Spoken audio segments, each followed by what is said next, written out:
조선 역사 속에서 가장 가슴 아픈 왕위 계승 드라마는 과연 무엇이었을까요?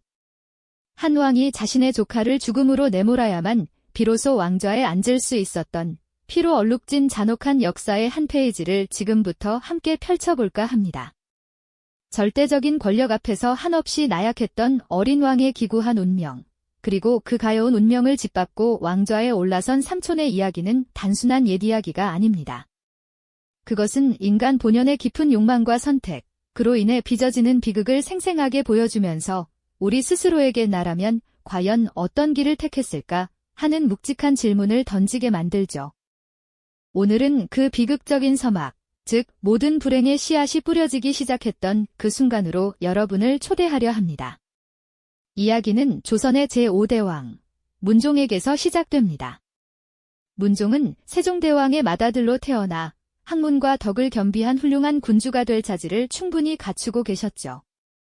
그러나 안타깝게도 그의 건강은 늘 좋지 못했습니다. 어린 시절부터 병약한 몸으로 세자로서의 역할과 왕으로서의 책무를 감당해야 했으니 그 부담감이 얼마나 컸을지 짐작하기 어렵습니다. 결국 그는 재위 2년 3개월이라는 짧은 시간 만에 세상을 떠나고 맙니다. 갑작스러운 국왕의 승하 소식은 온 나라를 슬픔과 충격에 빠뜨렸습니다. 아직 채 피지도 못한 꽃봉오리 같았던 어린 세자, 단종에게는 너무나도 가혹한 현실이었죠. 문종대왕의 마지막 순간, 그는 어린 아들 단종을 걱정하며 몇몇 대신들에게 간곡히 부탁했다고 전해집니다. 내 아들이 아직 어리니 부디 잘 보필해주게. 이 간절한 유언은 어린 단종의 어깨 위에 너무나도 무거운 짐으로 내려앉았습니다.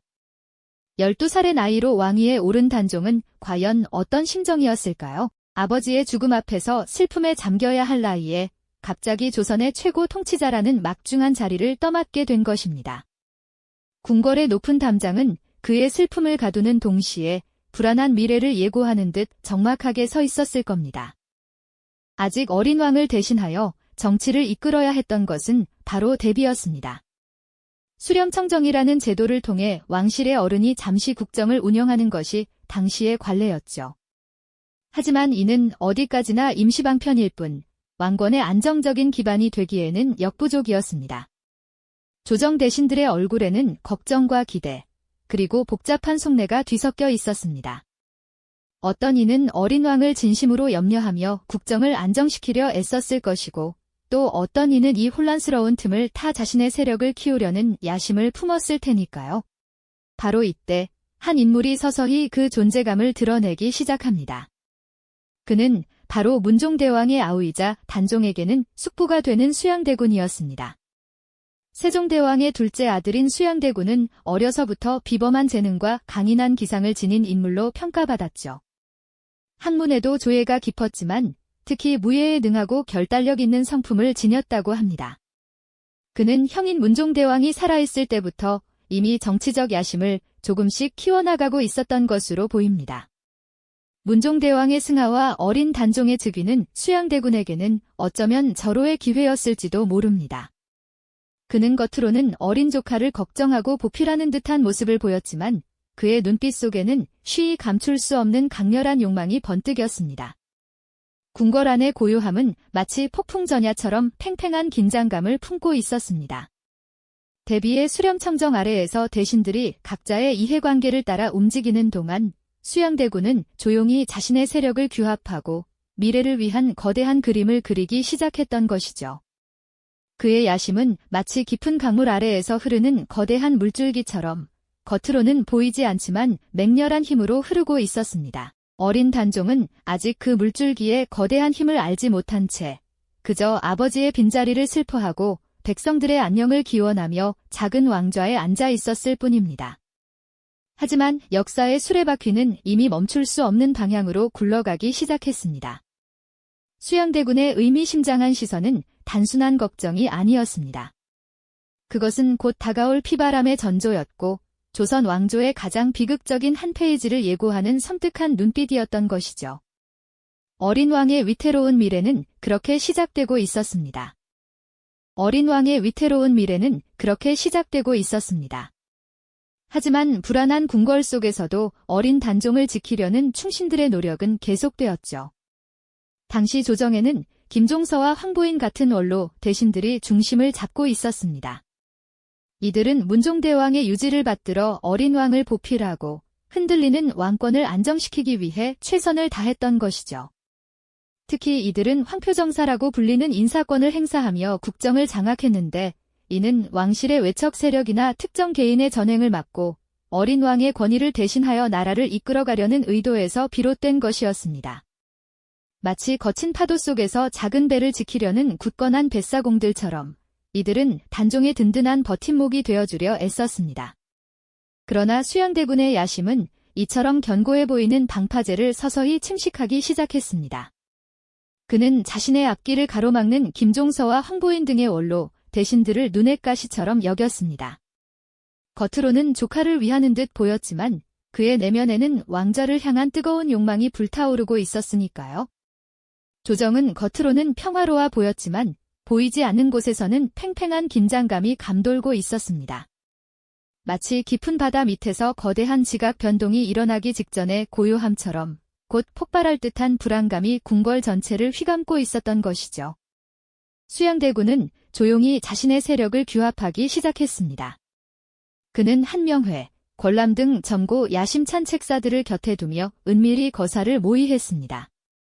이들은 탁월한 지략과 냉철한 판단력을 지닌 인물들로 수양대군의 거대한 야망을 현실로 만들 비수를 갈고 있었던 셈이죠.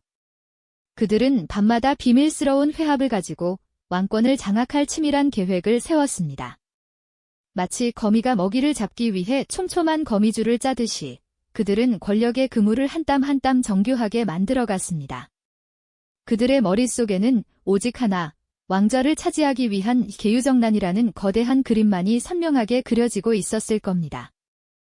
그리고 마침내 1453년 계유년 음력 10월 10일 밤 피바람이 궁궐을 덮쳤습니다. 갑작스러운 습격은 모두에게 충격과 공포를 안겨주었습니다. 수양대군의 병사들은 어둠을 틈타 김종서의 집을 급습했고 그는 쇠뭉치에 맞아 비참하게 최후를 맞이했습니다. 이어서 황보인과 정분 등 단종의 핵심 보좌 세력 역시 차례로 제거되었습니다. 그들은 영문도 모른 채 궁궐로 불려와 칼날 아래 쓰러졌고 충신들의 피는 궁궐 담장을 붉게 물들였습니다. 한치의 오차도 없는 잔혹한 숙청이었습니다. 궁궐은 순식간에 아수라장이 되었고 공포와 절규가 밤하늘을 갈랐습니다. 어린 단종은 침전 안에서 바깥의 소란스러운 비명과 칼날 부딪히는 소리를 들으며 몸을 떨었을 겁니다. 그의 곁을 지키던 충직한 신하들이 하나둘씩 사라지고 있다는 참혹한 소식이 전해졌을 때 어린 왕의 마음은 얼마나 절망적이었을까요? 마치 폭풍우 속에서 홀로 남겨진 작은 새처럼 단종은 자신의 운명이 송두리째 뒤흔들리고 있음을 깨달았을 겁니다. 그를 지켜줄 방패는 산산조각 났고 그의 눈앞에는 오직 차가운 권력의 그림자만이 드리워져 있었습니다.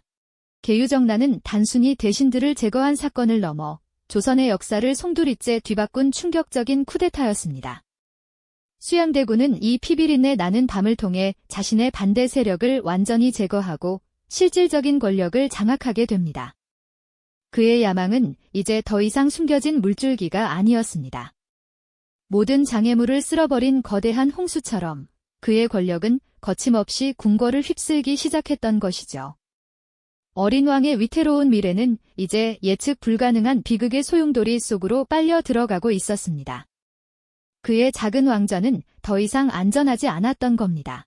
계유정난의 피바람이 휩쓸고 지나간 궁궐은 싸늘한 침묵 속에 잠겨 있었죠. 어린 단종의 작은 왕좌는 이제 허울뿐인 자리가 되었고 수양대군은 모든 반대 세력을 제거하며 명실상부한 권력자로 우뚝 서게 됩니다. 그의 야망은 거칠 것 없이 질주했고 이제는 그 누구도 감히 그의 앞을 막아서지 못했습니다. 마치 거대한 폭풍이 모든 것을 휩쓸어간 뒤 황량한 들판에 홀로 남겨진 작은 나무처럼 단종의 운명은 위태롭게 흔들리고 있었죠. 결국 계유정난이 일어난 지 불과 몇 달 만에 비극적인 폐위의식이 거행됩니다. 13살의 어린 단종은 자신이 입고 있던 골룡포를 벗어야만 했습니다. 화려했던 용포가 하나둘 벗겨지고 그 자리에 초라한 일반 평민의 옷이 걸쳐질 때 어린 왕의 마음은 얼마나 찢어지는 듯 아팠을까요? 그 순간 그는 더 이상 조선의 왕이 아니었습니다. 왕의 자리에서 내려와 상왕으로 전락하게 된 것이죠. 그리고 그 빈 왕좌에는 바로 그의 숙부 수양대군이 앉아 조선의 7번째 임금, 세조로 즉위하게 됩니다. 한때 조카를 보필하던 숙부가 이제는 왕이 되어버린 참으로 가혹하고 아이러니한 운명의 장난이었죠. 왕위를 찬탈한 세조는 단종을 상왕으로 모셨지만 그의 존재 자체가 세조에게는 늘 불안한 그림자였습니다. 결국 단종은 궁궐을 떠나 강원도 영월의 청령포로 유배를 떠나게 됩니다. 한때는 모든 것을 가졌던 왕이었지만 이제는 초라한 행색으로 멀고 먼 유배길을 떠나는 신세가 된 겁니다. 그 길 위에서 단종은 어떤 생각을 했을까요? 차가운 바람이 스치는 쓸쓸한 행렬은 어린 왕의 비극적인 운명을 더욱 선명하게 보여주는 듯 했습니다. 하지만 단종을 향한 충정은 쉽게 사그라지지 않았습니다. 박팽면, 성삼문, 하위지, 이계, 유성원, 유응부. 이 6명의 충신들은 단종의 복위를 도모하며 세조의 왕위를 부정했습니다. 이들은 밤낮으로 모여 치밀하게 계획을 세웠지만 안타깝게도 이들의 복위 시도는 발각되고 말았죠. 이른바 사육신이라 불리는 이들은 잔혹한 고문에도 굴하지 않고 끝까지 절개를 지켰습니다. 그들의 충심은 꺾이지 않았지만 결국 모두 비극적인 최후를 맞이하고 맙니다. 피로 얼룩진 역사의 한 페이지가 그렇게 쓰여 내려갔던 것이죠. 사육신 외에도 김시습, 원호, 임행전 등 여러 충신들이 세조의 통치를 거부하고 세상과 등진 채 살았습니다. 이들은 생육신이라 불리며 비록 직접적인 복위운동에 참여하지는 않았지만 굳건한 충절로 후세에 큰 울림을 주었습니다. 이처럼 단종의 폐위는 수많은 충신들의 희생을 낳았고 조선의 역사를 깊은 슬픔으로 물들였습니다. 유배지 영월의 청령포는 삼면이 강물로 둘러싸여 있고 한쪽은 험준한 절벽으로 막혀있는 천혜의 요새이자 동시에 외부와 완전히 단절된 고립된 공간이었습니다. 어린 단종은 그곳에서 홀로 외로운 시간을 보내야 했습니다. 계절이 바뀌고 해가 거듭될수록 그의 마음속에는 어떤 감정들이 피어났을까요? 왕의 자리에서 폐위되고 사랑하는 사람들과 떨어져 낯선 땅에서 생활해야 하는 그의 삶은 고통의 연속이었을 겁니다. 하지만 세조에게는 단종의 존재 자체가 여전히 거대한 불안으로 남아있었습니다. 사육신 사건 이후 단종을 복위시키려는 움직임이 완전히 사라진 것은 아니었기 때문입니다. 결국 세조는 또 한 번 피해 결정을 내리게 됩니다. 어린 조카인 단종을 영원히 역사 속에서 지워버리기로 말이죠. 그에게는 왕위의 안정과 자신의 권력이 무엇보다 중요했던 겁니다. 그에게는 왕좌의 안정이 그 무엇보다 우선이었기에 유배지에 홀로 남겨진 어린 단종의 존재는 마치 꺼지지 않는 불씨처럼 세조의 마음을 끊임없이 불안하게 만들었던 것이죠. 왕위를 찬탈한 자에게는 언제나 정통성에 대한 그림자가 드리우는 법이니까요. 사육신 사건이 보여주었듯 단종을 다시 왕위에 올리려는 충신들의 염원은 결코 쉽게 사그라지지 않았습니다. 세조는 이 불안의 뿌리를 완전히 뽑아내야만 비로소 진정한 안정을 찾을 수 있다고 판단했을 겁니다. 영월의 청령포는 마치 자연이 빚어낸 거대한 감옥과도 같았습니다. 사방이 굽이치는 강물에 둘러싸여 있고 오직 한쪽만이 깎아지른 듯한 절벽으로 막혀 있어 바깥 세상과는 완전히 단절된 채 고요한 정막만이 흐르는 곳이었죠. 어린 단종은 그곳에서 모든 희망이 꺾인 채 계절이 몇 번이나 바뀌는 것을 홀로 지켜봐야 했습니다. 차디찬 강바람이 옷깃을 스칠 때마다 그는 아마도 지난날의 영화와 가족들의 따뜻한 얼굴을 그리워했을 겁니다. 왕의 권위도 사랑하는 이들의 보호도 없이 오직 외로움만이 그의 유일한 벗이었을 테니까요. 세조는 이토록 애처로운 조카의 존재가 자신의 왕권을 위협하는 영원한 족쇄가 될 것이라 여겼습니다. 결국 그는 피할 수 없는, 아니 피하고 싶지 않았던 마지막 결단을 내리게 됩니다. 어린 조카의 목숨을 거두어 왕위의 정통성 논란의 종지부를 찍겠다는 잔혹한 결정이었죠. 그에게는 왕좌를 지키기 위한 어쩔 수 없는 선택이었을까요? 아니면 권력에 대한 탐욕이 빚어낸 돌이킬 수 없는 비극이었을까요? 역사는 이 질문에 깊은 침묵으로 답하고 있습니다. 그리하여 단종은 유배지에서 비극적인 최후를 맞이하게 됩니다. 쓰러져가는 어린 왕의 마지막 순간은 어떠했을까요? 어쩌면 그는 자신을 둘러싼 차가운 운명에 순응했을지도 모릅니다. 아니면 마지막까지도 어머니와 아버지, 그리고 보위에 오르던 그날의 짧은 행복을 떠올렸을지도 모르죠. 단종의 죽음은 조선 역사상 가장 슬픈 페이지로 기록되며 후대 사람들의 마음에 지울 수 없는 연민과 애통함을 남겼습니다.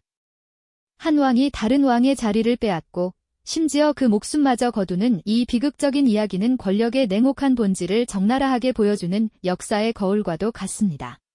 세조는 결국 단종을 제거함으로써 왕위를 완전히 굳건히 했습니다. 그러나 그에게도 이 비극적인 선택의 대가는 분명히 있었을 겁니다. 왕좌에 앉아 수많은 업적을 이루었음에도 불구하고 그의 마음속에는 조카를 죽였다는 지울 수 없는 죄책감과 고뇌가 깊은 그림자처럼 드리워져 있었을 테니까요. 역사는 세조를 성군으로 평가하기도 하지만 동시에 그의 통치에는 늘 단종의 피가 얼룩져 있다는 아이러니를 기억하고 있습니다. 권력의 정점에서 모든 것을 얻은 듯 보였던 그조차도 인간적인 고통과 번민에서 자유로울 수 없었던 것이죠. 이처럼 단종의 비극적인 삶과 죽음은 단순한 과거의 이야기가 아닙니다. 절대 권력을 향한 인간의 끝없는 욕망이 어디까지 치달을 수 있는지, 그리고 그 욕망이 가장 기본적인 윤리와 인간적인 가치를 어떻게 짓밟을 수 있는지를 보여주는 섬뜩한 교훈이 담겨 있으니까요. 동시에 권력을 얻은 자가 짊어져야 할 업보와 고뇌는 또 얼마나 무거운 것인지 깊이 성찰하게 만듭니다. 우리는 이 비극적인 역사를 통해 무엇을 배워야 할까요? 권력이라는 이름 아래 희생된 수많은 삶과 그로 인해 얼룩진 역사의 페이지를 과연 우리는 어떻게 기억해야 할까요? 이 영상이 도움이 되셨다면 좋아요와 구독 부탁드립니다. 여러분의 응원이 제게 큰 힘이 됩니다. 다음 영상에서도 더 유용한 정보를 공유하겠습니다. 감사합니다.